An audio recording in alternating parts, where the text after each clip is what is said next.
The US Army recently made a major shift to their official sidearm strategy because they'll now be dual arming way more soldiers than ever before by issuing team leaders and squad leaders the Sig Sauer M17 pistol. This signals a shift in combat tactics for our regular dismounted infantry. The old policy was basically to only give a very limited amount of handguns to a very few amount of officers and heavy gunners. But why is the Army making this change now? And what advantages will it give the infantry? What emerging battlefield problems will more pistols solve? In this video, I want to take a look at the top 4 reasons as to why the Army is making this tactics change now. Reason number 1 is because Big Army wants a close quarters offensive pistol.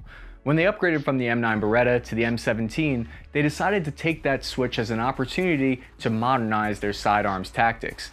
Daryl Eslick is the deputy of the lethality branch at Fort Benning, and he said, quote, "We wanted to find a weapon system that fit a more offensive capability, meaning I want to be able to take the fight to the enemy. When I field this to those individuals, their job in the infantry is to close with and destroy the enemy in close combat. It's not a defensive weapon." End quote. The difference between an offensive and defensive pistol can be a little bit of a gray area, but basically what makes the M17 a more offensive pistol than its predecessor is that it has a higher capacity 21 round magazine and it's lighter weight. This is because this handgun takes advantage of new features that weren't around when the M9 was originally made. So the controls are easier to work, allowing you to engage targets faster. It's much easier to run like a flashlight and aftermarket optic on it, which gives you more of an offensive advantage.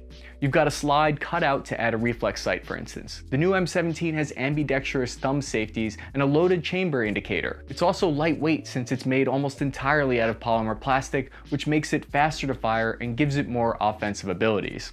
Another major quality of an offensive pistol that isn't mentioned enough is its accuracy. I would argue this is one of the most important factors because if you're the one shooting first, the enemy might be further away than usual. I saw firsthand just how accurate the M17 is when I was at the SIG manufacturing plant. They pulled back the curtain and showed us the quality control tests each M17 batch goes through. The tolerance levels for what was acceptable accuracy for the Beretta was like this huge piece of paper sized target, and as long as 10 rounds were within that threshold, the Beretta was good to go. The M17, on the other hand, had a target threshold size of 2 inches in diameter. All 10 shots had to be in that small zone in order for it to qualify. Major General Robert Scales said this about the Army sidearm policy change, quote, "This is just a part and parcel of a larger thing. It's just like all of a sudden we're seeing a renewed interest driven by how we have neglected the close combat function," end quote. This is almost a 180-degree change for the Army, because the past 30 years, pistols were given specifically to officers who were likely to never engage the enemy. In the past, it was a last resort weapon. The Army's new policy change also includes adjustments to their ammunition policy. They've allowed for a more offensive, lethal 9mm hollow point ammo to be used now. If you're interested in learning more about that, Todd South wrote a great article about the M17 for the Army Times, and it outlines how the offensive pistols are meant for close quarters combat. If you ask me, giving pistols to team leaders and squad leaders isn't going far enough. We should go one step further and give everyone dual pistols. The second reason is the Army is trying to beat out near-peer adversaries like Russia and China, but we have a quick ad before we get into that.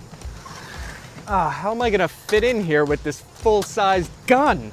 Oh, wait a second, my friend got me a miniature goat gun. It'll be so much easier now. All right, now that I've infiltrated, lay down a couple rounds. Oh, I gotta reload. Everyone knows it's faster to switch to your pistol than reloading. I even have a better grip with this than the real one. If you're a fan of the channel, then you know just how important modularity is to me. Look, you're able to pop on a tan M203 grenade launcher onto your rifle here, and a little 40, Goat Gun's mini replicas make really great gifts, so get a Goat Gun for someone you know. Let them know you care about them by picking out their favorite replica gun. I know my brother's a big fan of the AR-15 series, for instance, so I got him one of those. Click the link in the description below and use code PURPOSE for 10% off your order. It's useful as a paperweight, coffee table center, or a piece of iShelf candy that lets people know that you're passionate about firearms. With the Army refocusing and modernizing their forces to face off against a potential great power conflict, arming more regular line infantry makes more sense for the next war. First Lieutenant Andrew Borer from the 101st 1st Brigade put it best when he said, quote, Having our team leaders armed with both the XM17 and M4 allows them to better control their teams. Wherever the fight takes them, when I need to go into a confined space, negotiate some battlefield task where one of my hands is busy, I need something I can engage the enemy with one hand." End quote. So the idea here is that future wars involving more multitasking, for instance, soldiers might be operating different technologies that require one hand, like drones. So with this increase in the amount of technology on the battlefield in future wars, troops will have one hand busy operating a combat iPad or a surveillance drone. The Army has been slowly giving regular infantry more capabilities that are in line with the Special Forces elite counterparts. The 75th Ranger Regiment and Special Forces A teams are often known for equipping every single soldier with dual-wielding sidearms. In the past, I have said that military pistols were little more than an afterthought in regular Army units, that they were flashy status symbols. But after seeing this major change in policy and learning of the Army's change of heart, I've updated my thinking, and I now believe the military is actually planning to make sidearms an integral part of the future combat strategy. Daryl Essex said, quote, "If I'm clearing a cave, tunnel, or crawl space, dragging a litter, or climbing a ladder, I still need to be able to fight. If I was going to go into a key leader engagement, culturally it's not okay to stand there with a long gun still slung." End quote. So he's referring here to insider attacks and how it would be a huge advantage to be able to have a concealed pistol at times when carrying your rifle is inappropriate. One of the major modernization efforts to fight near-peer enemies that the Army and the Marines are aiming at is to add suppressors to all of their rifles. The M17 fits in well with this by having a threaded barrel, which makes it easy to add a suppressor on your sidearm now. I have some free unsolicited advice for the Army. If they really want to meet their recruitment goals, then they should just make a commercial that simply says, "Join America's Army. We have pistols, and those pistols have suppressors." Boom, recruitment goals met. Not sure why the Army marketing team hasn't reached out to me yet for consulting. Reason number 3 has to do with the cost of the SIG Sauer M17, which came in very low.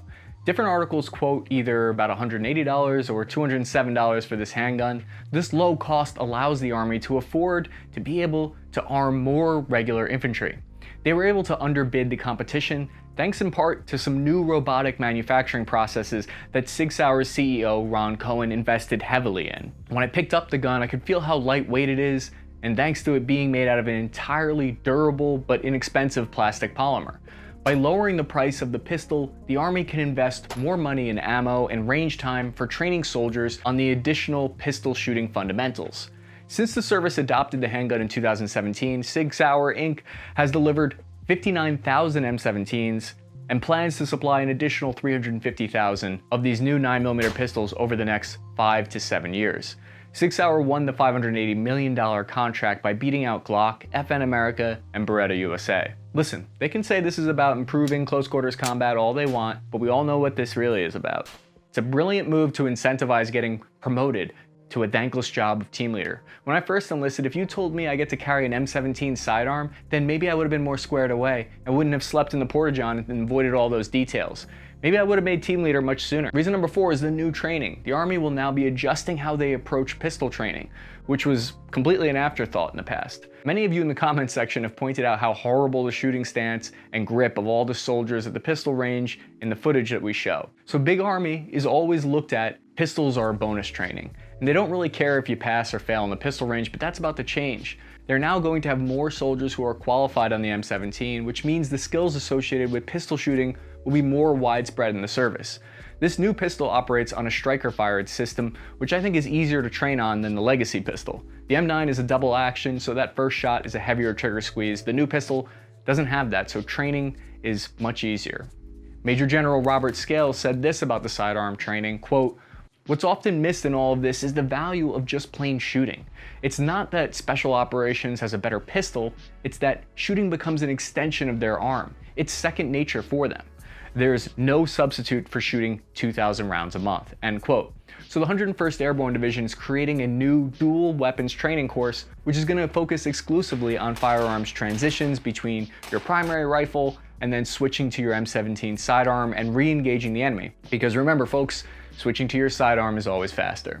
Major General Eric Wesley is the commander for the Maneuver Center, and he said, quote, "It's starting with a wide aperture, considering many ideas, including changes to how the Army recruits, trains, mans, and develops the close combat force, to have experts operating at peak performance while operating on a multi-domain battlefield," end quote. If the Army switches to the more powerful 6.8mm, then it might make sense to have a few soldiers from each platoon clear rooms with a pistol. This would be similar to how SWAT teams operate during their room clearing.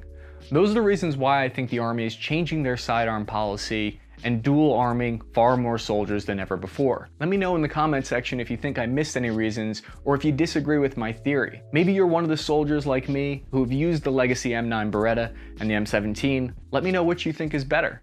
Follow me on Instagram for more updates. I'm your average infantryman, Chris Cappy from Task and Purpose. See you next week.